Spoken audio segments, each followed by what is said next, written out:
تو آئیے آج ہم دیکھتے ہیں کہ دعا کے وہ کون سے آداب ہیں جن کی پابندی ہمیں کرنی چاہیے تاکہ اللہ سبحانہ تعالی ہماری دعائیں قبول کر لیں۔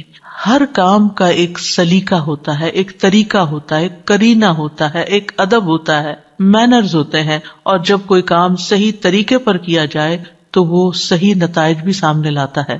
دعا کے آداب میں سے اہم ترین آداب، سب سے پہلے ہم باطنی آداب کی بات کریں گے کہ ہمارے اندر کیا ہونا چاہیے، ہماری سوچ میں کیا ہونا چاہیے۔ تو پہلی چیز ہے اخلاص اور پوری توجہ، یعنی جب بھی ہم اللہ سبحانہ تعالیٰ کی طرف رجوع کریں تو توجہ اور دھیان کے ساتھ کریں، اپنے آپ کو فوکس کریں، پوری یکسوئی کے ساتھ دعا مانگیں۔ ایسے ہی چلتے پھرتے غافل دل کے ساتھ یا سوچ کہیں اور ہے اور منہ سے کچھ اور بول رہے ہیں تو وہ ٹھیک ہے، آپ کی زبان کا ذکر تو ہو جائے گا لیکن دعا کا حق ادا نہیں ہوگا۔ قرآن مجید میں اللہ تعالیٰ فرماتے ہیں وَادْعُوهُ مُخْلِصِينَ لَهُ الدِّينَ، اور اس کے لیے دین کو، عبادت کو خالص کرتے ہوئے اس کو پکارو، یعنی جب اس سے دعا کرو تو پھر اپنے اندر اخلاص پیدا کرو۔ رسول اللہ صلی اللہ علیہ وسلم نے فرمایا اللہ سے قبولیت کے یقین کے ساتھ دعا مانگا کرو کہ اللہ تعالیٰ ضرور قبول کرے گا، اور جان لو کہ اللہ غافل اور لہو و لعب میں مشغول دل کی دعا قبول نہیں فرماتا۔ یعنی اگر آپ توجہ نہیں کرتے اللہ تعالیٰ کی طرف، آپ دھیان نہیں دیتے، آپ کا دل کہیں اور مشغول ہے، صرف زبان سے ہی آپ تکرار کیے چلے جا رہے ہیں تو وہ کافی نہیں، ایسی دعا فائدہ نہیں دے گی۔ دعا کے لیے توجہ ضروری ہے۔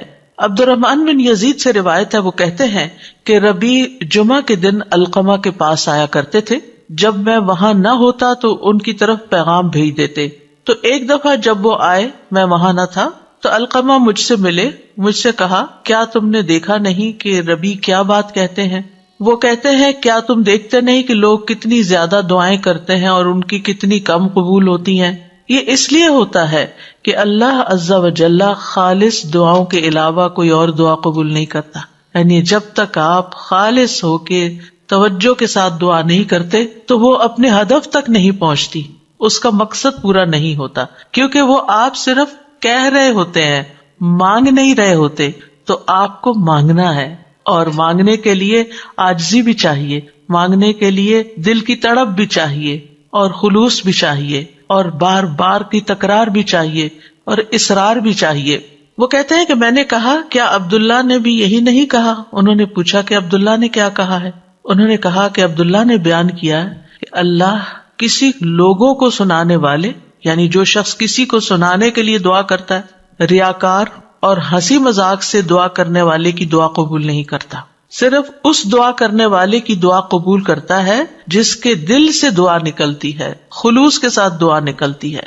یعنی بعض اوقات ہم دعا مانگ رہے ہوتے ہیں اور ہمارا مقصد نہیں ہوتا دعا کرنا، مقصد ہوتا بس کسی کو سنانا کہ ہم دعا کر رہے ہیں، یعنی وہ ہماری صرف ایک بات ہی ہوتی ہے، دعا نہیں ہوتی، دعائیہ انداز میں ایک بات کر رہے ہوتے ہیں۔ تو بات کرنا کچھ اور ہے اور دعا کرنا کچھ اور ہے، اور لوگوں کو سنانا یا لوگوں کو دکھانا، یا جب لوگ سن رہے ہوں تو اس وقت دعائیں کرنا اونچی اونچی آواز میں، اور جب تنہائی میں بیٹھے ہیں، اکیلے ہیں تو کوئی دعا ہی نہیں، یا بہت مختصر سی دعا ہے۔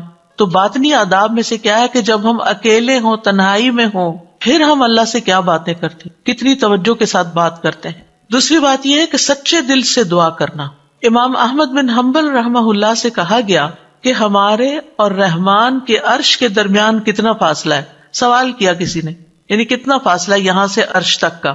انہوں نے کہا سچے دل سے سچی دعا کرنا، یعنی جب آپ سچے دل سے سچی دعا کرتے ہیں تو آپ کی دعا عرش تک جا پہنچتی، رب العالمین تک پہنچ جاتی۔ بس اتنا ہی فاصلہ ہے۔ انی قریب، اللہ تعالیٰ قریب ہے، دور نہیں ہے، اسی لیے وہ سنتا ہے ہماری۔ سبحان اللہ، اللہ تعالیٰ عرش پر ہوتے ہوئے ہمارے دلوں کے حال جانتے ہیں، اور ہماری چپکے چپکے کی ہوئی باتیں اور دعائیں اور آہیں اور پکار وہ سب بھی سنتے ہیں۔ پھر قبولیت کے یقین کے ساتھ دعا کرنا۔ نبی صلی اللہ علیہ وسلم نے فرمایا تم میں سے کوئی شخص اس طرح دعا نہ کرے کہ اے اللہ اگر تو چاہے تو میری بخشش کر دے، اگر تو چاہے تو مجھ پر رحم کر دے، اگر تو چاہے تو مجھے روزی دے دے۔ نہیں، بلکہ پختگی کے ساتھ سوال کرنا چاہیے، کیونکہ اللہ جو چاہتا ہے کرتا ہے، اللہ پہ کوئی جبر کرنے والا نہیں۔ تو پکی پکی دعا کریں کہ اللہ تعالیٰ یہ چاہیے، ایسا ہی چاہیے، اصرار کے ساتھ، تکرار کے ساتھ، خلوص کے ساتھ۔ اور پھر قبولیت دعا کے بارے میں پریشان نہ ہو کہ ہم نے تو خلوص بھی اور تکرار اصرار سب کچھ کر لیا پھر بھی ہماری دعا قبول نہیں ہوئی. عمر بن خطاب کہتے ہیں میں دعا کی قبولیت کے بارے میں پریشان نہیں ہوتا بلکہ میں دعا کے بارے میں پریشان ہوتا ہوں. تو جب تمہارے دل میں دعا مانگنے کا خیال ڈال دیا جاتا ہے کہ مانگو تو دعا کی قبولیت اس کے ساتھ ہی ہوتی ہے، یعنی قبولیت بھی ساتھ ہی آ جاتی ہے. تو اس لیے قبولیت ہو جائے گی اگر تم نے مانگ لیا، اپنا فرض پورا کر لیا. پھر یہ کہ خشوع و خضوع اور عاجزی کے ساتھ دعا کرنی چاہیے، یعنی دل کو حاضر کر کے اللہ سبحانہ تعالیٰ کے سامنے اپنی بندگی کا اظہار کر کے کہ میں کچھ نہیں ہوں، میں بہت کمزور انسان ہوں، میں فقیر ہوں، تو بادشاہ ہے، میرے ہاتھ میں کچھ نہیں، ہر چیز کا مالک تو ہے. جب انسان اس طرح اپنی عاجزی کو ظاہر کر کے دعا کرتا ہے تو بھی دعا قبول ہوتی ہے. ابو موسیٰ اشعری کہتے ہیں ہم ایک سفر میں رسول اللہ صلی اللہ علیہ وسلم کے ساتھ تھے. جب ہم کسی وادی میں اترتے تو لا الہ الا اللہ اور اللہ اکبر کہتے اور ہماری آواز بلند ہو جاتی تو نبی صلی اللہ علیہ وسلم نے فرمایا اے لوگو اپنی جانوں پر رحم کرو، کیونکہ تم کسی بہرے یا غائب کو نہیں پکار رہے، وہ تو تمہارے ساتھ ہی ہے، بے شک وہ سننے والا تم سے بہت قریب ہے، بے شک وہ سننے والا بہت قریب ہے. انہ سمیع قریب تبارک اسمہ وتعالی جدہ، اس کا نام برکتوں والا ہے اور اس کی عظمت بہت ہی بڑی ہے. پھر یہ کہ اپنی بے بسی اور اللہ تعالیٰ کی نعمتوں کا اقرار کرتے ہوئے دعا کرنا. ہمیں زکریا علیہ السلام کے بارے میں پتہ چلتا ہے قرآن مجید سے کہ انہوں نے کہا قال رب انی وہن العظم منی واشتعل الرأس شیبا ولم اکن بدعائک رب شقیا. اے رب میری ہڈیاں کمزور ہو گئی ہیں، میرا سر بڑھاپے سے بھڑک اٹھا ہے، بال سفید ہو گئے ہیں، اور اے میرے رب میں تجھ سے مانگ کر کبھی نامراد نہیں ہوا.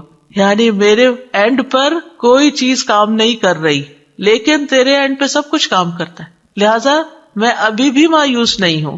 دعا میں جب کچھ چیزیں جمع ہو جاتی ہیں تو پھر دعا قبولیت کا درجہ پاتی ہے، جس میں اللہ تعالیٰ کی بارگاہ میں اپنی کمزوری، اپنی محتاجگی، اپنی عاجزی کا اظہار کرنا، عاجزی اور انکساری، لاچاری اور بے بسی، پھر ساتھ ساتھ اللہ کی تعریف بھی کرنا. یعنی ایک طرف اپنی کمزوری کا ذکر کرنا، اللہ میں تو گناہ گار ہوں اور تو بخشنے والا ہے، اللہ میں تو اپنی جان پہ ظلم کرنے والا ہوں اور تو ہم پر مہربان ہے.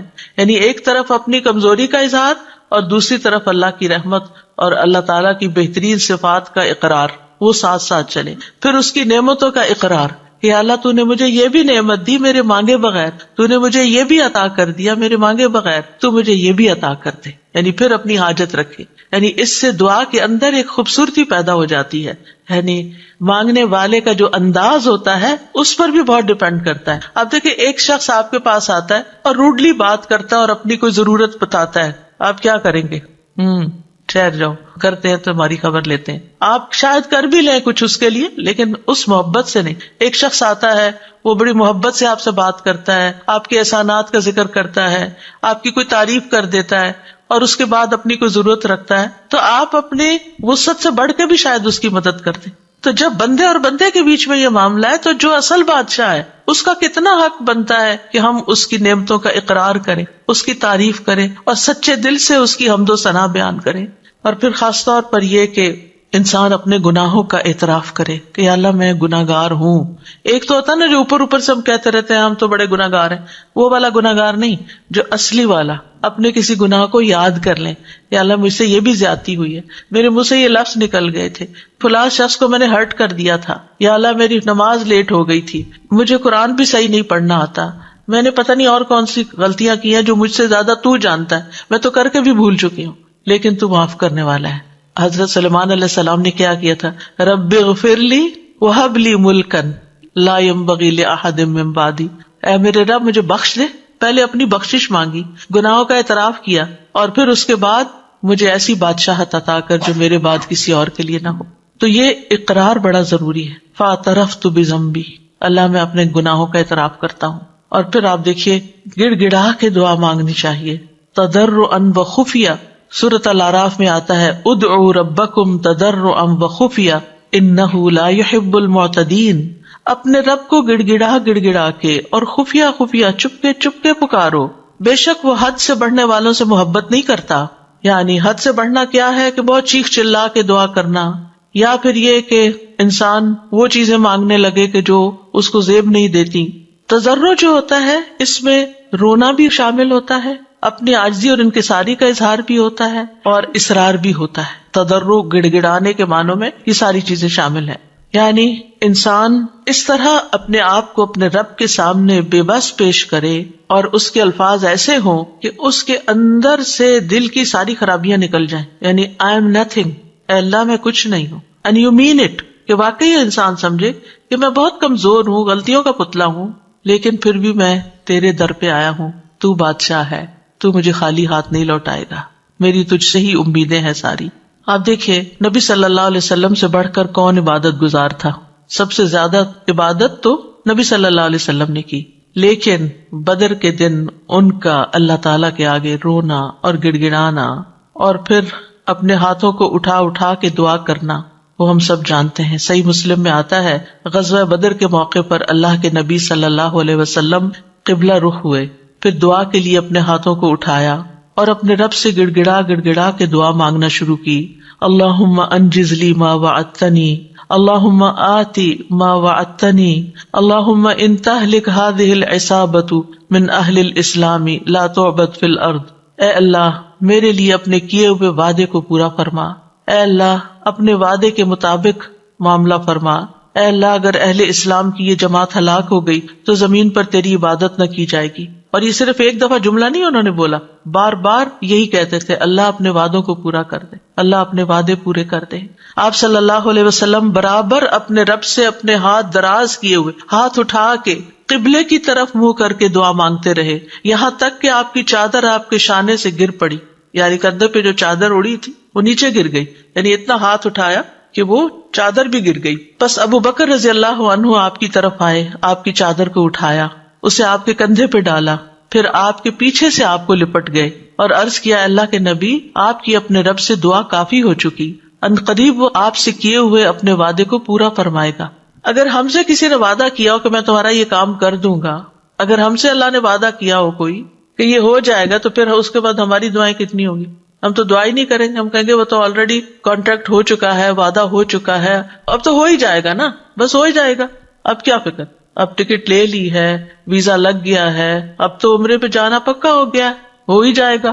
نہیں، یہ ٹکٹ اور ویزا نہیں لے کے جاتا آپ کو، یہ اللہ کا اذن، اللہ کی طرف سے رحمت، اللہ کی طرف سے عنایت آپ کو لے کے جاتی ہے. اور جب تک آپ اس کے گھر تک پہنچ نہیں جاتے مسلسل دعا کرتے رہیں، مانگ مانگ کے اللہ سے نیکیوں کے موقع لیتے رہیں. کسی بھی موقع پر کوئی بھی نیکی کا کام کرنا ہو، اب مثلا نماز پڑھنے جا رہے ہیں آپ، تو آپ اللہ تعالیٰ سے دعا کریں، اللہ تعالیٰ نماز تو پڑھنے جا رہی ہوں، خوشبو آپ نے ڈالنا ہے، میرا دل آپ نے لگانا ہے، میرے لیے اس نماز کو آنکھوں کی ٹھنڈک آپ نے بنانا ہے، اس نماز میں میری محبت آپ نے ڈالنی. کیونکہ نیکی کے کام بھی فار گرانٹیڈ نہ لیا کریں، یہاں ہو جائیں گے، بس یہ تو فرض ہے نا، ادا کر لیں گے، وضو کر لیا نا، جانماز بچی ہوئی، کیا مشکل ہے، میں چلی جاؤں گی. نہیں، وہاں تک جانے کی توفیق بھی اللہ دیتا ہے، اور اچھا سا کام کرنے کی توفیق بھی اللہ تعالیٰ ہی دیتا ہے. اس لیے اس سے مانگتے رہے، چھوٹی چھوٹی چیزیں، یعنی جو بھی کام کرتے رہے. کھانا پکانے جا رہے ہیں تو دعا کریں یا اللہ بہت اچھا سا بن جائے. کوئی بھی کام، کسی سے کوئی ڈیل کرنے جا رہے ہیں، بازار جا رہے ہیں، کچھ خرید رہے ہیں، کچھ بھی کر رہے ہیں، تو دل میں اللہ تعالیٰ کو پکارتے رہیں، اللہ تعالیٰ سے کنیکشن ڈیولپ کریں، اللہ تعالیٰ سے راز و نیاز کیا کریں، اللہ تعالیٰ کو اپنے دل کے قریب محسوس کیا کریں. قریب و مجیب، وہ قریب بھی ہے، جواب بھی دیتا ہے، دعائیں قبول کرتا ہے. اور پھر چپ کے یہ جو دعاؤں کی قسمیں جو میں نے ذکر کی ہیں ابھی، یہ ساری خفیہ دعائیں، دل میں، دائیں بائیں کسی کو نہیں پتا آپ کیا کر رہے ہیں، لیکن مانگتے چلے جائیں. زکریا علیہ السلام کے بارے میں اللہ تعالیٰ نے خاص طور پہ فرمایا، ذکر رحمت ربک عبدہ زکریا اذ نادى ربہ نداء خفیا. یہ آپ کے رب کی اس رحمت کا ذکر ہے جو اس نے اپنے بندے زکریا پر کی جب اس نے اپنے رب کو چپ کے پکارا. چپ کے کسی کو نہیں پتا کیا مانگ رہے ہیں. اللہ تعالیٰ نے قرآن میں کھول دیا کیا مانگا، کیسے مانگا، سب کچھ ہمیں بتا دیا، وہ اپنے رب کو بتا رہے تھے. تو انسان کو چاہیے کہ پوشیدہ دعائیں بھی کرے، کیونکہ اللہ تعالیٰ کو یہ پسند ہے. اللہ سے وہی انسان تنہائی اور علیحدگی میں سرگوشی کرتا ہے جس کو یہ یقین ہو کہ اللہ تعالیٰ اس کے بہت قریب ہے، حسن بن ابی حسن کہتے ہیں کہ ہم نے اپنے زمانے میں ایسے لوگ پائے جو اپنے نیک اعمال میں سے جس عمل کو مخفی رکھنے پر قدرت رکھتے اس کو اتنا مخفی رکھتے کہ کسی کو پتہ نہیں چلتا تھا، چھپا چھپا کے عمل کیا کرتے تھے. اور دعا بھی اس میں سے ایک ہے، یعنی آپ دعا کریں چپ کے چھپا چھپا کے، صرف اپنے رب کے ساتھ شیئر کریں. آپ دیکھیں آپ اپنے سیکریٹس کس کے ساتھ شیئر کرتے ہیں؟ جس سے آپ کو سب سے زیادہ محبت ہوتی، جو آپ کے سب سے زیادہ قریب ہوتا ہے، صرف فزیکلی نہیں، جو آپ کے دل کے قریب ہوتا ہے.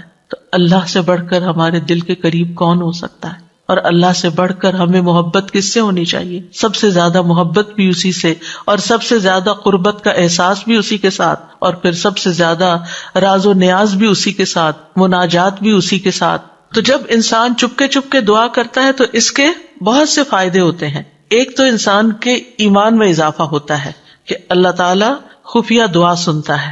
دوسرا یہ ہے کہ اللہ سبحانہ وتعالیٰ رب کائنات ہے، بادشاہ ہے.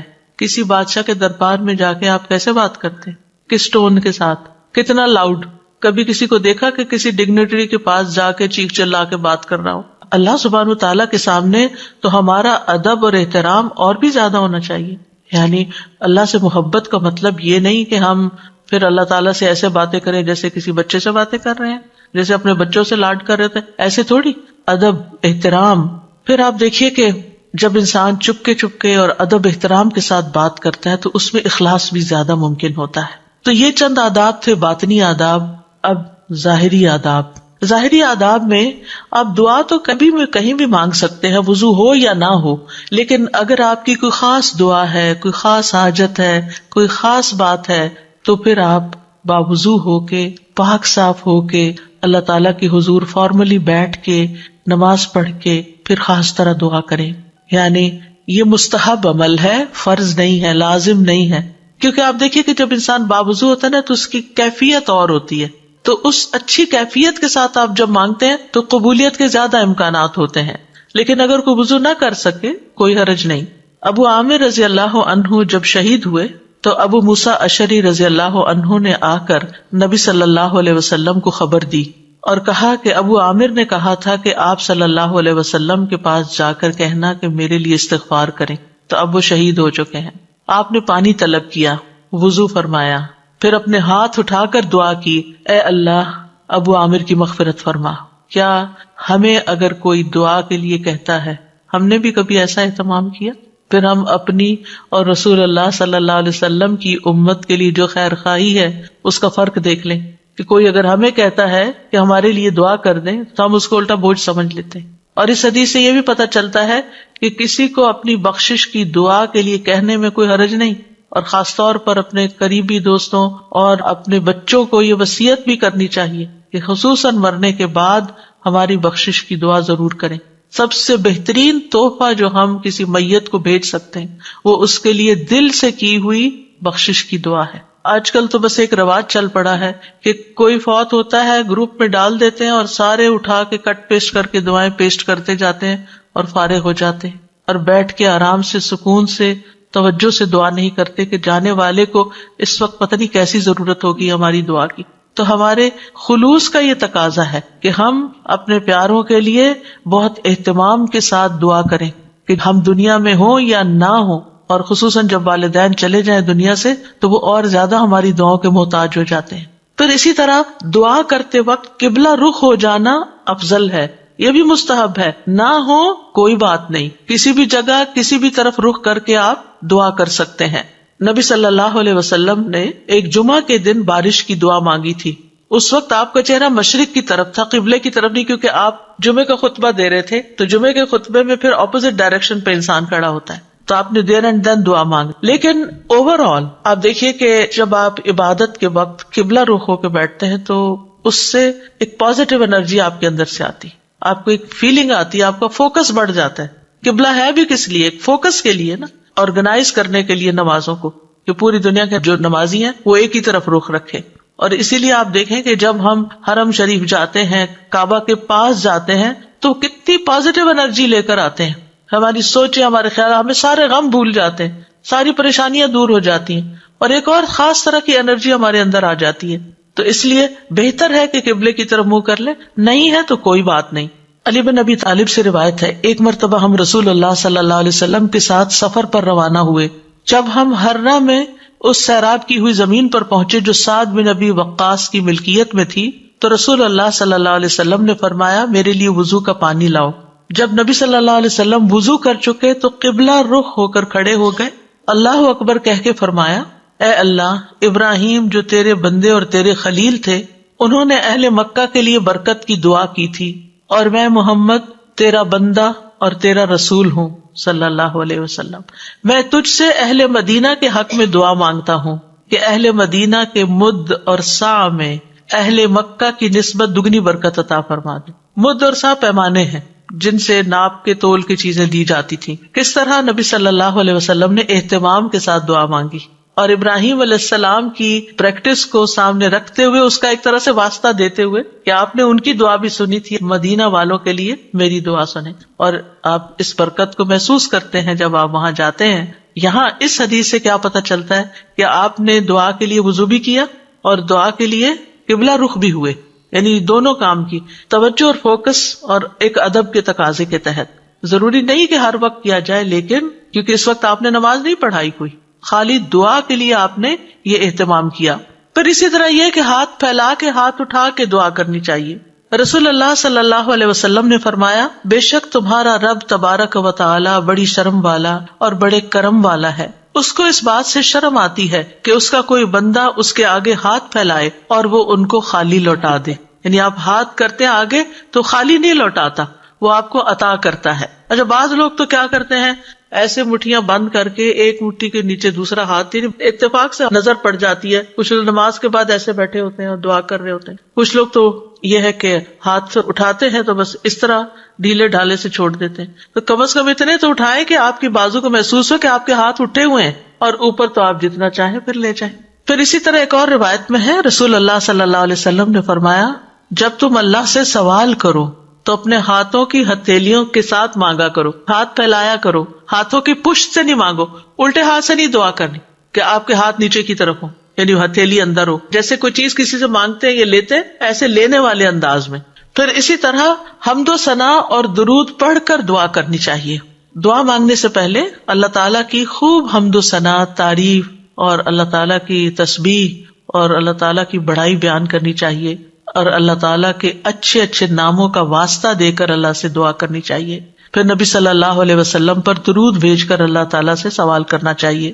ابن مسعود کہتے ہیں، جب کوئی آدمی اللہ سے سوال کرنے کا ارادہ کرے تو پہلے وہ اللہ کی ایسی حمد و ثنا بیان کرے جو اس کے لائق ہے، پھر نبی صلی اللہ علیہ وسلم پر درود بھیجے، اس کے بعد دعا کرے. اس طرح ممکن ہے کہ وہ کامیاب ہو جائے، یعنی اپنی مطلوبہ چیز پا لے. پھر اسی طرح یہ ہے کہ جامع دعائیں کرنی چاہیے، کمپریہنسو. حضرت عائشہ کہتی ہیں کہ رسول اللہ صلی اللہ علیہ وسلم جامع دعا پسند فرماتے اور اس کے علاوہ کو چھوڑ دیتے. بہت لمبی نہیں کرتے تھے، مختصر، یعنی بہت لمبی دعا اور بہت ڈیٹیل میں جانے کی بجائے جامع کلام اور اچھے کلمات کا انتخاب کیا جائے جس سے اللہ تعالیٰ کی رحمت ہماری طرف آئے. اچھے الفاظ کا جو چناؤ ہے، اس کے بارے میں خطابی کہتے ہیں کہ انسان کو چاہیے کہ اپنی دعا کے لیے اور اپنے رب کی تعریف کے لیے اچھے الفاظ اور عمدہ کلمات کا انتخاب کرے، اور ان کلمات کا انتخاب کرے جن کے اندر یعنی تھوڑے لفظوں میں میننگ زیادہ ہوں. جامع کا مطلب یہی ہوتا ہے، کیونکہ یہ بندے کی مناجات ہے، یعنی بندے کی سرگوشیاں ہیں اس ہستی کے لیے جو سب سرداروں کا سردار ہے، کوئی اس جیسا نہیں، کوئی اس کے مشابہ نہیں. آپ دیکھیے کہ جب آپ کسی ایسے شخص کو کچھ نوٹ بھیجتے ہیں، چاہے وائس نوٹ ہو چاہے لکھ کر بھیجیں، جس کا آپ احترام کرتے ہوں، جس کو کوئی اہمیت دیتے ہوں، تو آپ کس طرح بات کرتے ہیں، کون سے الفاظ استعمال کرتے ہیں؟ سب سے اچھے الفاظ استعمال کرتے ہیں، خوبصورت انداز میں بات کرتے ہیں. اور اگر آپ کو اپنی بات پسند نہ آئے تو آپ کیا کرتے ہیں؟ میسج ڈیلیٹ کرتے، تو یہ ٹھیک نہیں ہے، دوبارہ کرتے ہیں، اور ایسے انداز میں بات کرتے کہ دوسرے کو سمجھ آ جائے. تو اللہ سبحانہ تعالیٰ سے ہم اس طرح بات کریں کہ جو خوبصورت الفاظ پر مبنی، الفاظ کا چناؤ بھی اچھا ہو، لیکن اس چناؤ میں تصنع نہیں ہو، آرٹیفیشلٹی نہیں ہو، تکلف نہیں ہو، یہ پسند نہیں کیا گیا. ابن عباس کہتے ہیں کہ دعا میں قافیہ بندی سے پرہیز کرنا، یعنی پوئٹری نہیں بنا لے دعا کو، کیونکہ میں نے رسول اللہ صلی اللہ علیہ وسلم اور آپ کے صحابہ کو پایا کہ وہ ہمیشہ اس سے اجتناب کرتے تھے. پھر اسی طرح دعا میں مبالغے سے پرہیز کرنا چاہیے. رسول اللہ صلی اللہ علیہ وسلم نے فرمایا ان قریب اس امت میں ایسے لوگ آئیں گے جو طہارت اور دعا میں مبالغہ کریں گے. طہارت میں مبالغہ کیا ہے کہ اب جیسے وضو کرنا ہے نا تو اس کے لیے اتنا پانی گرانا اور دھوتے چلے جانا اور بار بار دھونا کہ ابھی صاف نہیں ہوئے, ابھی میرا خیال ہے ہم پاک نہیں ہوئے. نہیں, اس میں انسان کو اعتدال اختیار کرنا چاہیے. نبی صلی اللہ علیہ وسلم تھوڑے سے پانی سے پورا وضو کر لیا کرتے تھے. اور اسی طرح دعا میں مبالغہ آرائی جو ہے وہ بھی پسندیدہ نہیں ہے. پھر اپنے گناہوں کا اعتراف کر کے توبہ استغفار کر کے دعا کرے. نبی صلی اللہ علیہ وسلم نے فرمایا ایک بندے نے گناہ کیا اور کہا اے میرے رب میں نے گناہ کیا تو مجھے بخش دے. اس کے رب نے فرمایا کیا میرا بندہ جانتا ہے کہ اس کا کوئی رب ہے اور گناہ کی وجہ سے سزا بھی دیتا ہے؟ میں نے اپنے بندے کو بخش دیا, کیونکہ میرے بندے کا یہ یقین تھا کہ میرا رب بخشش فرمانے والا ہے, اسی لیے وہ میرے پاس آیا ہے بخشش مانگنے کے لیے, تو میں نے اس کو بخش دیا. دعا کرنے والے کو پہلے اپنے لیے دعا کرنی چاہیے, پھر اپنے قریب والوں کے لیے, پھر دور والوں کے لیے. جیسے قرآن مجید میں آتا ہے ابراہیم علیہ السلام کی دعا ربنا اغفر لی ولوالدی وللمؤمنین یوم یقوم الحساب, اللہ مجھے بخش دے, میرے والدین کو بخش دے اور سارے مومنوں کو بخش دے قیامت کے دن. رسول اللہ صلی اللہ علیہ وسلم جب کسی کا ذکر کرتے ہوئے اس کے لیے دعا کرتے تو پہلے اپنے لیے کرتے. پھر اسی طرح تکرار اور اصرار سے دعا کرنی چاہیے. نبی صلی اللہ علیہ وسلم جب دعا کرتے تو 3 مرتبہ دعا کرتے, ہر دفعہ نہیں لیکن جو خاص دعائیں ہوتی. رسول اللہ صلی اللہ علیہ وسلم نے فرمایا جو شخص 3 مرتبہ اللہ سے جنت مانگے, جنت کہتی ہے اللہم ادخلہ الجنہ, یعنی آپ جب نماز میں یا بعد میں دعا کرتے ہیں کہ اللہم انی اسألک الجنہ, اللہم انی اسألک الجنہ, اللہم انی اسألک الجنہ, تو جنت کہتی ہے اللہم ادخلہ الجنہ. پھر اسی طرح جو بھی ضرورت ہو اس کے لیے صرف 1-8 دفعہ دعا کر کے چھوڑ نہ دی جائے, بلکہ کثرت سے مانگتے رہیں. ابو درداء کہتے ہیں جو کثرت سے دروازہ کھٹکھٹاتا ہے قریب ہے اس کے لیے کھول دیا جائے, جو کثرت سے دعا مانگتا ہے قریب ہے کہ اس کی دعا قبول کر لی جائے. پھر اسی طرح پوری کوشش لگا دینی چاہیے, اللہ کی رحمت سے مایوس نہیں ہونا چاہیے. یہ نہیں کہنا چاہیے کہ 20 سال ہو گئے یہ دعا کرتے ہوئے ابھی تک قبول نہیں ہوئی. نہیں, مانگتے رہیں. ہر دعا کی قبولیت کا ایک وقت ہے. یعقوب علیہ السلام کی دعا کتنے سالوں میں جا کے قبول ہوئی, بعض کہتے ہیں 40 سال بعد, اس سے بھی زیادہ بتاتے ہیں. اسی طرح ابراہیم علیہ السلام کی جو دعا نبی صلی اللہ علیہ وسلم کے بارے میں تھی کئی ہزار سال کے بعد وہ قبول ہوئی. پھر اسی طرح باقی پیغمبروں کی بھی جو دعائیں ہیں, یعنی ہم دیکھتے ہیں دونوں طرح سے معاملات ہیں, فوری طور پر بھی اور تاخیر سے بھی, کیونکہ یہ اللہ تعالیٰ کو پتا ہے کہ ہمارے لیے کیا بہتر ہے. کیونکہ بعض اوقات اگر ہماری کوئی دعا فوری قبول ہو جائے تو ہو سکتا ہے کہ وہ ہمارے لیے نقصان دہ ہو جائے. پھر حلال روزی کا اہتمام کرنا. نبی صلی اللہ علیہ وسلم نے ایک شخص کا ذکر کیا جو طویل سفر کرتا ہے, پریشان ہے اور اس کے بال خاک آلود ہو رہے ہیں. وہ اپنے ہاتھ آسمان کی طرف پھیلا کر کہتا ہے اے رب اے رب, حالانکہ اس کا کھانا حرام, اس کا پینا حرام, اس کا پہننا سب حرام چیزوں سے ہے, اسے حرام ہی سے خوراک دی گئی, پھر اس کی دعا کیسے قبول ہو؟ اس کا یہ مطلب نہیں کہ اگر انسان سے اتنے گناہ ہو چکے ہیں یا وہ حرام کام کرتا رہا ہے تو اب دعا ہی نہ کرے, نہیں, پھر بھی دعا کرے اور اس غلطی کا اعتراف کر کے پھر اللہ سے مانگے تو انشاءاللہ اس کی دعا بھی قبول ہوگی. پھر اسی طرح جب انسان خوشحالی کی حالت میں ہو, آسودگی ہو, سب کچھ ہے, پھر بھی دعائیں مانگے کہ اللہ ان نعمتوں کو برقرار رکھنا, اور خاص طور پر آخرت کی مانگتا رہے. رسول اللہ صلی اللہ علیہ وسلم نے فرمایا جو شخص چاہتا ہو کہ اللہ خوشی اور غم کے وقت اس کی دعا قبول کر لے تو اسے چاہیے کہ وہ خوشحالی اور آسودگی میں بکثرت دعا کرے. پھر یہ ہے کہ بد دعا نہ کی جائے, نہ اپنے لیے نہ اپنے اہل و عیال کے لیے. وہ آتا ہے نا کہ وَيَدْعُ الْإِنسَانُ بِالشَّرِّ دُعَاءَهُ بِالْخَيْرِ وَكَانَ الْإِنسَانُ عَجُولًا, اور انسان برائی کی اسی طرح دعا کرتا ہے جیسے وہ بھلائی کی دعا کرتا ہے, یعنی بد دعا کر لیتا ہے اپنے لیے, اور انسان بہت جلد باز ہے. رسول اللہ صلی اللہ علیہ وسلم نے فرمایا اپنے اوپر بد دعا نہ کرو, نہ اپنی اولاد پر بد دعا کرو, نہ اپنے خادموں پر بد دعا کرو, نہ اپنے مال پر بد دعا کرو. کہیں ایسا نہ ہو کہ قبولیت کی گھڑی ہو جس میں اللہ تعالیٰ سے کچھ مانگا جائے اور وہ قبول کر لے, کیونکہ بعض اوقات انسان غصے میں آ کے, بعض اوقات ہرٹ ہو کے زبان سے کوئی ایسے الفاظ نکال دیتا ہے, جیسے بچوں کے بارے میں بعض اوقات غصہ آتا ہے انسان کو تو پھر بہت شدید بعض اوقات وہ پریشان کرتے ہیں. تو ایسی صورت میں زبان پہ آتے آتے بعض اوقات کچھ لفظ رک جاتے ہیں, تو اس میں ان کی ہدایت کی دعا مانگنی چاہیے. ایک بات یاد رکھیے کہ جب انسان اپنے پورے جذبات میں ہوتا ہے نا, چاہے وہ غصہ ہو, غم ہو, خوشی ہو, ایکسائٹمنٹ ہو, کچھ بھی ہو, اس وقت انسان بڑے دل سے دعا کرتا ہے. ان گھڑیوں کو کیش کرے. یا عام طور پر تم ڈھیلے ڈھیلے ٹھنڈے ٹھنڈے دعائیں مانگ رہے ہوتے ہیں نا, کوشش کر کر کے فوکس کر رہے ہوتے ہیں, لیکن جس وقت ہم سخت پریشان ہوتے ہیں یا سخت ضرورت پڑ جاتی ہے, کچھ کھو جاتا ہے, کچھ ہو جاتا ہے ایسا کہ جو ہمارے اوپر بہت گراں گزرتا ہے, تو ہم ہل جاتے ہیں. وہ جو ہلنا ہے نا, اس وقت آپ اپنے رب کو بہت شدت سے پکاریں, تو وہ شدت جو ہے وہ انشاءاللہ فائدہ دے گی. یعنی اپنے آپ کو ڈائیورٹ کر لیں, بجائے غصہ لوگوں پہ نکالنے کے اور غلط باتیں کرنے کے کہ جو پلٹ کے اپنے اوپر ہی آئیں, کیونکہ اگر آپ کسی کو بھی بد دعا دیتے ہیں اور وہ اس کا اہل نہیں, وہ واپس آپ پر ہی آ جائے گی. تو اس لیے بہت احتیاط کی ضرورت ہے. تو چینلائز کر لیں اپنے غصے کو, چینلائز کر لیں اپنے غم کو, چینلائز کر لیں اپنی انتہائی ایکسائٹمنٹ کو. اس طرح پھر انسان کے اندر سے دعا نکلتی ہے, آنسو بھی آ جاتے ہیں اور انسان اللہ تعالیٰ کو اپنے قریب محسوس کرتا ہے. پھر اسی طرح گناہ یا قطع رحمی کی دعا نہیں کرنی چاہیے. یعنی گناہ تو یہ ہے کہ انسان کسی غلط کام کا سودا کر رہا ہے اور اس کے لیے دعا کرے, اور آپ سے بھی کہے کہ آپ دعا کریں, حالانکہ وہ غلط کام کرنے چاہ رہا ہے, تو اس کے لیے دعا نہیں کرنی چاہیے. دوسرا یہ ہے کہ قطع رحمی نہ ہو. قطع رحمی کیا ہوتی ہے کہ مثلاً کوئی کہے اپنے کسی بچے کے بارے میں کہ یا اللہ اس کو میری آنکھوں سے دور کر دے, اس قسم کی دعائیں نہیں کرنی چاہیے. یہ بددعا میں شامل ہو جاتی ہے. اور جلد بازی نہیں کرنی چاہیے کہ بس فوراً ابھی قبول ہونی تو میں تو آئندہ دعا نہیں کروں گی. اب آپ دیکھیے کہ دعا کے معاملے میں ایک اور چیز بھی ہے, اور وہ ہے دعا میں وسیلہ اختیار کرنا. تو دعا میں کچھ وسیلے جائز ہیں, کچھ جائز نہیں. جائز وسیلے کیا ہیں؟ نمبر 1, اسماء حسنہ کو وسیلہ بنا کے دعا کرنا.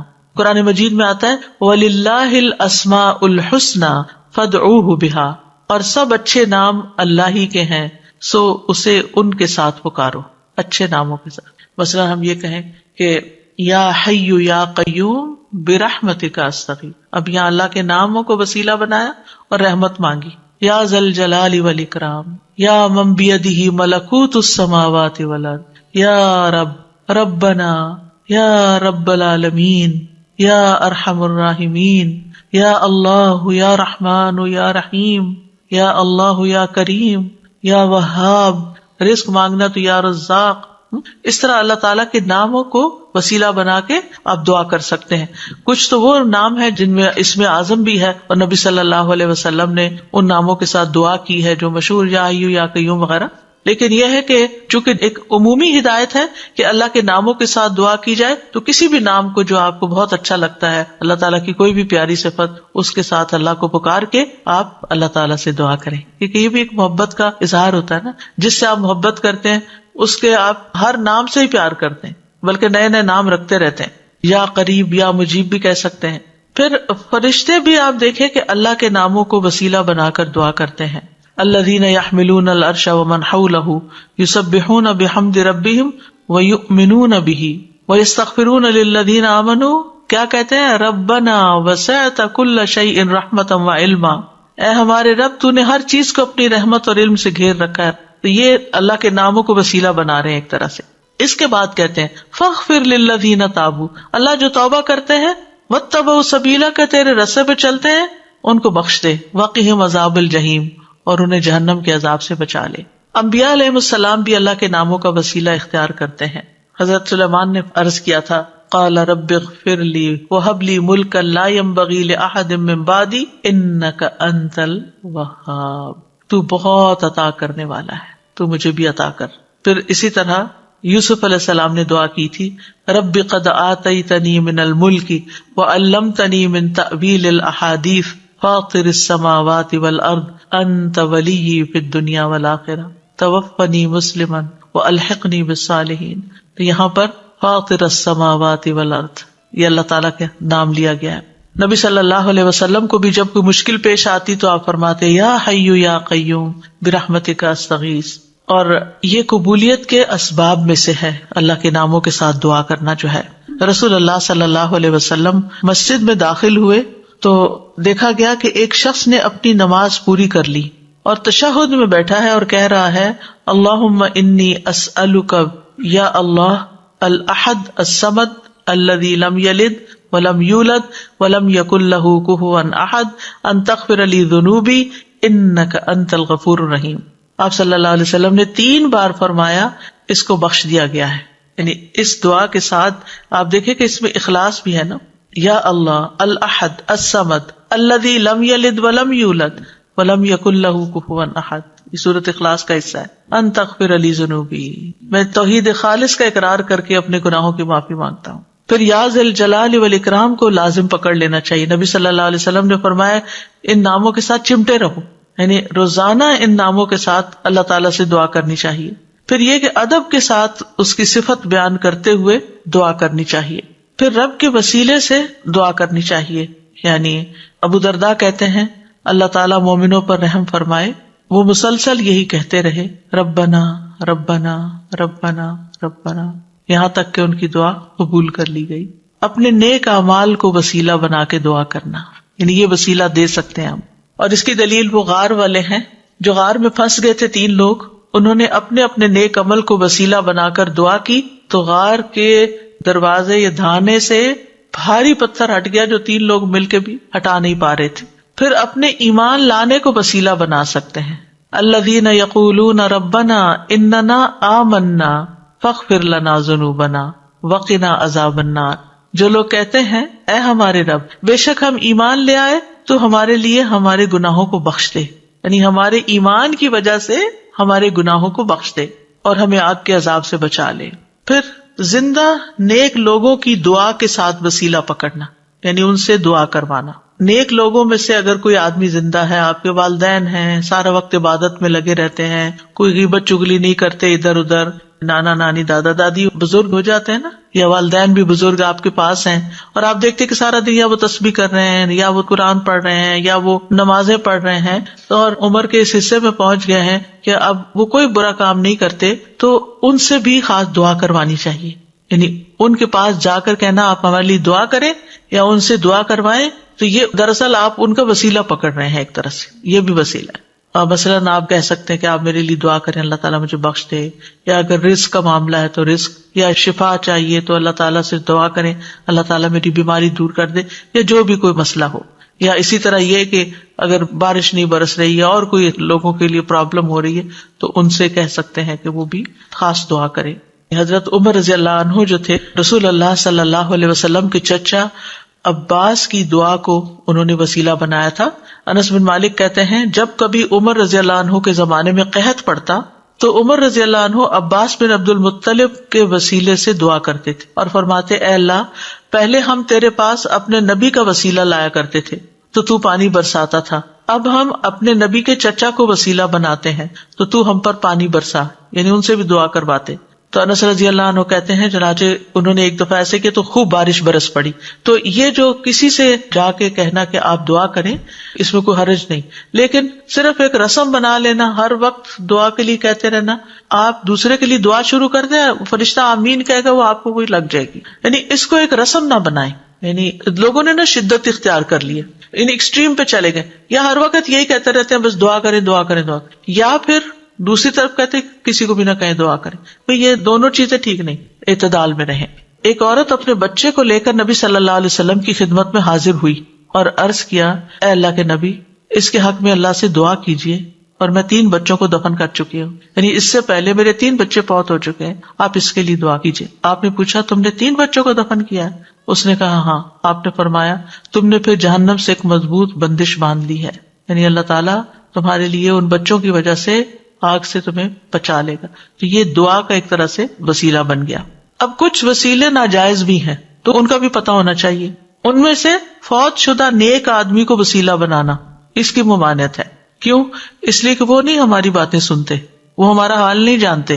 قرآن مجید میں سورۃ فاطر میں آتا ہے وَالَّذِينَ تَدْعُونَ مِن دُونِهِ مَا يَمْلِكُونَ مِن قِطْمِيرٍ إِن تَدْعُوهُمْ لَا يَسْمَعُوا دُعَاءَكُمْ وَلَوْ سَمِعُوا مَا اسْتَجَابُوا لَكُمْ وَيَوْمَ الْقِيَامَةِ يَكْفُرُونَ بِشِرْكِكُمْ وَلَا يُنَبِّئُكَ مِثْلُ خَبِيرٍ. اور وہ جنہیں تم اس کے سوا پکارتے ہو وہ کھجور کی گٹلی کے چھلکے کے مالک بھی نہیں ہے، یعنی اللہ کے سوا کوئی اتنی چیز کا بھی اصل مالک نہیں ہے.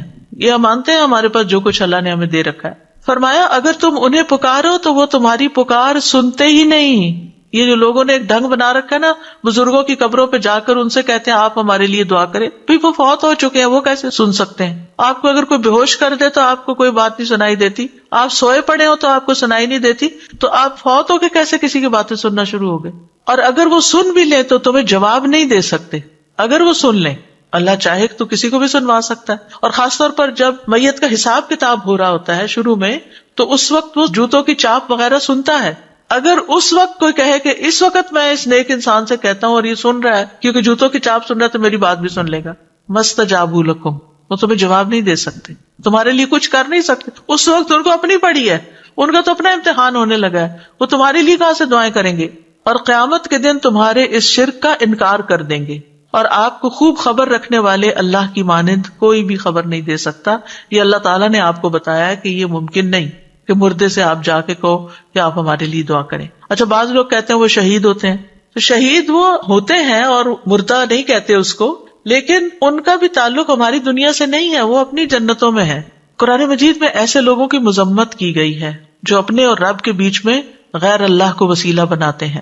سورۃ الزمر میں آتا ہے الا للہ الدین الخالص والذین اتخذوا من دونہ اولیاء ما نعبدهم الا لیقربونا الی اللہ زلفی ان اللہ یحکم بینہم فیما ہم فیہ یختلفون ان اللہ لا یہدی من هو کاذب کفار۔ خبردار، خالص دین صرف اللہ ہی کا حق ہے، اور وہ لوگ جنہوں نے اس کے سوا اور حمایتی بنا رکھے، اللہ کو چھوڑ کے اوروں کو اپنا مددگار سمجھ رکھا ہے، وہ کہتے ہیں ہم ان کی عبادت نہیں کرتے مگر اس لیے کہ یہ ہمیں اللہ سے قریب کر دیں۔ ہم بزرگوں کی قبر پہ اس لیے جاتے ہیں کہ وہاں زیادہ دعا قبول ہوتی۔ یہ کہاں سے پتا چلا آپ کو؟ الا لیقربونا الی اللہ زلفی، اچھی طرح قریب کر دیں۔ یقیناً اللہ ان کے درمیان اس کے بارے میں فیصلہ کرے گا جس میں وہ اختلاف کر رہے ہیں، بے شک اللہ اس شخص کو ہدایت نہیں دیتا جو جھوٹا اور بہت ناشکرا ہو۔ ایسے لوگ پھر کسی کی سنتے بھی نہیں۔ آپ کو معلوم ہے نا، دور جاہلیت میں لوگ بتوں کی پوجا کرتے تھے، وہ ان کو خدا نہیں سمجھتے تھے، وہ کہتے تھے یہ خدا کے اوتار ہیں اور ہم یہ سمجھتے ہیں کہ ان کی سفارش سنی جاتی۔ اور وہ بت کن کے ہوتے تھے؟ پاسٹ کے نیک لوگوں کے، جیسے قوم نوح نے بت بنا لیے تھے۔ لیکن یاد رکھیے جو آیت ہم ریپیٹڈلی ہر روز سنتے ہیں اور ہر روز اس کا معنی جانتے ہیں، اس میں وَإِذَا سَأَلَكَ عِبَادِي عَنِّي وَإِنِّي قَرِيبٌ، کوئی واسطہ وسیلہ بیچ میں نہیں، میں خود اپنے بندے کے قریب ہوں، کسی اور کو بیچ میں لانے کی کیا ضرورت ہے؟ ڈائریکٹ اس کو پکارے۔ جیسے آپ اپنا کیس خود پیش کر سکتے ہیں، کوئی اور نہیں آپ کے لیے کر سکتا۔ جو چوٹ آپ کو لگی ہوئی ہے، جو غم آپ کے دل میں ہے، وہ کسی اور نے نہیں ایکسپیرینس کیا، لہٰذا اس دکھی ٹوٹے دل کے ساتھ جب اللہ سے مانگیں گے تو کیوں نہیں سنے گا؟ ضرور سنے گا۔ اب دعا کی قبولیت کے کچھ اوقات، اگرچہ انسان ہر وقت دعا کر سکتا ہے، لیکن کچھ ٹائم دوسرے ٹائمز کی نسبت زیادہ قبولیت والے ہوتے ہیں، جن میں سب سے پہلے آذان۔ حدیث میں آتا ہے آذان اور اقامت کے درمیان دعا رد نہیں کی جاتی، لیکن پہلے آپ اذان کا جواب دیں، اذان کے بعد والی دعا پڑھیں، درود شریف پڑھیں اور پھر مانگیں، قبول ہو جائے گی۔ پھر فرض نمازوں کے بعد، سبحان اللہ، ہر روز 5 دفعہ فرض نماز ادا کرتے ہیں، اس کے فوراً بعد دعا قبول ہوتی ہے۔ ابو امامہ کہتے ہیں رسول اللہ صلی اللہ علیہ وسلم سے پوچھا گیا کون سی دعا زیادہ قبول ہوتی ہے؟ آپ نے فرمایا رات کے آخری حصے میں اور فرض نمازوں کے بعد مانگی جانے والی دعا۔ اس میں دونوں طریقے سے آپ مانگ سکتے ہیں، ایک سلام پھیرنے سے پہلے جہاں رب جلنی پڑھتے ہیں وہاں بھی اپنی دعائیں مانگ سکتے ہیں، اور دوسرے سلام کے بعد بھی یاد آئے تو اس وقت بھی مانگ سکتے ہیں۔ پھر دوران سجدہ رسول اللہ صلی اللہ علیہ وسلم نے فرمایا جہاں تک سجدے کا تعلق ہے تو اس میں خوب دعا کرو، یہ دعا اس لائق ہے کہ تمہارے حق میں قبول کی جائے، اور سجدے کی حالت میں انسان اللہ کے بہت قریب ہوتا ہے تو اس وقت خوب دعا کرنی چاہیے۔ کئی لوگوں کا سوال ہوتا ہے کہ کیا اس میں قرآنی دعا کر سکتے ہیں؟ جی، ایز اے دعا آپ کر رہے ہیں تو قرآن کے الفاظ بھی ہو تو پڑھ سکتے ہیں، ہاں تلاوت نہیں کر سکتے لیکن دعا کر سکتے ہیں، مسنون دعائیں بھی کر سکتے ہیں، اپنی زبان میں نہیں باتیں کر سکتے وہاں، اللہ یہ کہ آپ نماز کے بعد کسی وقت دل چاہے اور آپ سجدے میں پڑھ کے اپنے دل کی باتیں کریں۔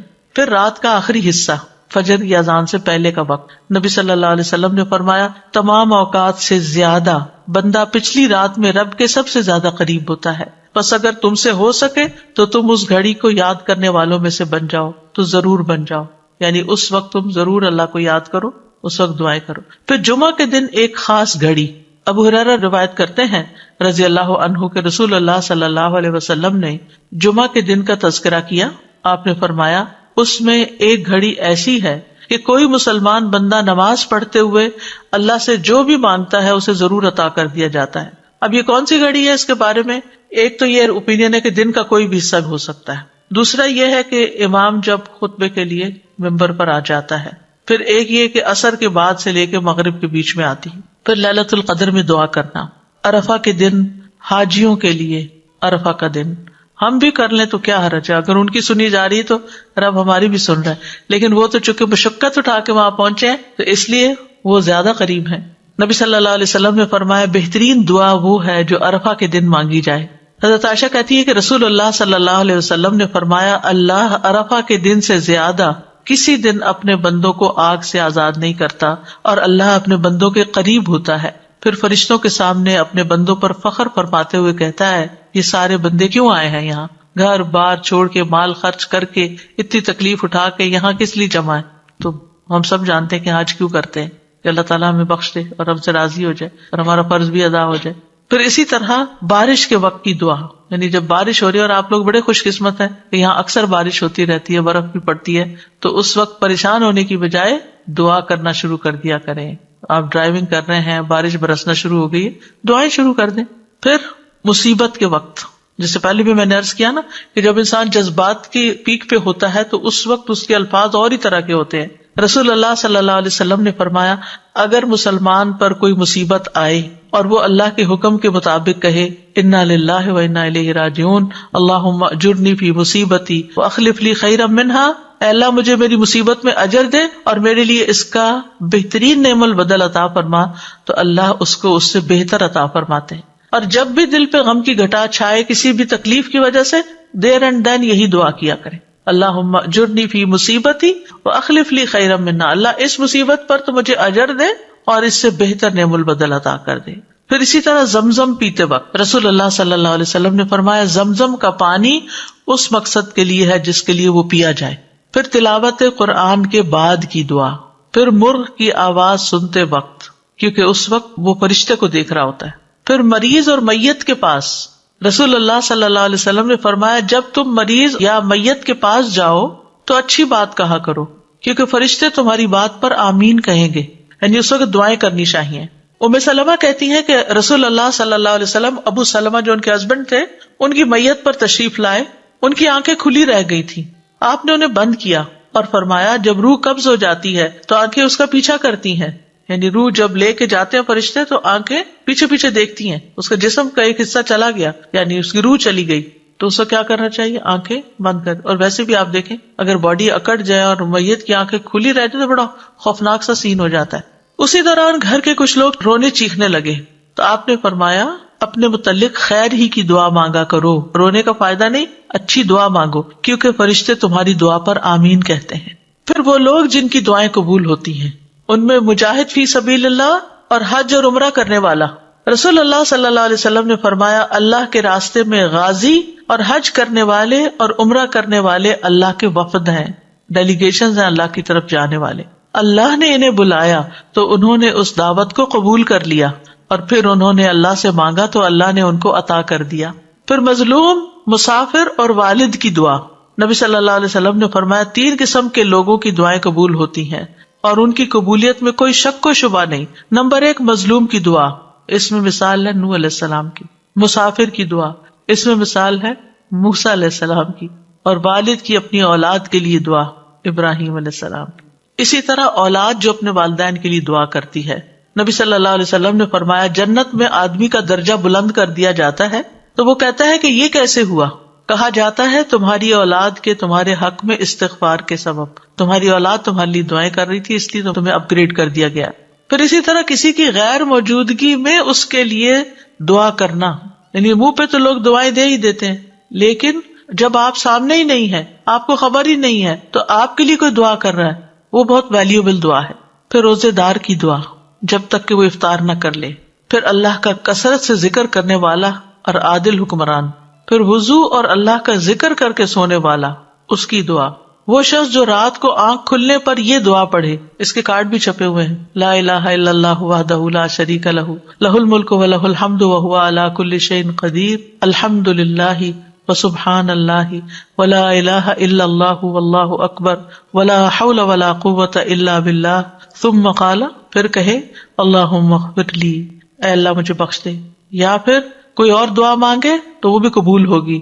پھر اگر وہ وضو کرے اور نماز پڑھے تو اس کی نماز قبول ہو جائے گی. پھر وہ لوگ ہیں جن کی دعا قبول نہیں ہوتی. قرآن مجید میں آتا ہے فادعوا وما دعاء الکافرین الا فی ضلال. فادعوا، تم دعا کرو، اور کافروں کی دعا تو اکارت ہی ہے، کیونکہ وہ اللہ سے تھوڑی مانگتے ہیں. کوئی جیزس سے مانگ رہا ہے اور کوئی بتوں سے مانگ رہا ہے اور کوئی کسی سے. اللہ کے لیے تو مخلص ہو کے اخلاص کے ساتھ دعا کرتے ہی نہیں ہے. اور اخلاص والی دعا کیا ہے؟ جو ہر شرک سے پاک ہو. پھر جو لوگ نیکی کا حکم نہ دیں اور برائی سے نہ روکیں، ان کی دعائیں قبول نہیں ہوتی. عائشہ رضی اللہ تعالیٰ عنہ کہتی ہیں ایک مرتبہ رسول اللہ صلی اللہ علیہ وسلم میرے پاس تشریف لائے تو مجھے آپ کے چہرے سے محسوس ہوا کہ آپ کی طبیعت میں کچھ گھٹن ہے. آپ نے وضو کیا اور کوئی بات کیے بغیر واپس چلے گئے. میں نے حجروں سے قریب ہو کر سنا تو آپ فرما رہے تھے، اے لوگو، بے شک اللہ عز و جل فرماتا ہے کہ نیکی کا حکم دیا کرو اور برائی سے روکا کرو، اس سے پہلے کہ تم مجھے پکارو اور میں تمہاری دعائیں قبول نہ کروں. تم مجھ سے سوال کرو اور میں تمہیں کچھ عطا نہ کروں، تم مجھ سے مانگو اور میں تمہیں نہ دوں. پھر اسی طرح ناسمجھ کو مال یا اختیار دینے والے کی دعا. قرآن مجید میں آتا ہے وَلَا تُؤْتُوا السُّفَهَاءَ أَمْوَالَكُمْ، یعنی بے وقوفوں کو اپنے مال مت دو، یعنی جن میں ان کو مینج کرنے کی صلاحیت نہیں ہے، نہ تجربہ کار لوگ، ان کو نہیں دو، پیسے ضائع کر دیں گے. تو بہرحال یہ کچھ آداب تھے، اور اس کے ساتھ ہی یہ کہ کون سے لوگ ہیں جن کی دعائیں قبول ہوتی ہیں، کون سے اوقات ہیں، کون سی جگہ ہیں. اور آخر میں یہ کہوں گی کہ ہمیں اللہ تعالیٰ سے کثرت سے دعا کرنی چاہیے، اس سے مانگتے رہنا چاہیے، کیونکہ ہم محتاج ہیں. دوسروں سے کہنے کی بجائے خود اللہ تعالیٰ سے زیادہ دعائیں کریں. دعا میں عاجزی اور افتقار ہونا چاہیے، اصرار ہونا چاہیے، اور پھر قبولیت کے اسباب اختیار کریں، یعنی جگہیں، ٹائم، یعنی کس قسم کی مناسبت ہے اس سے.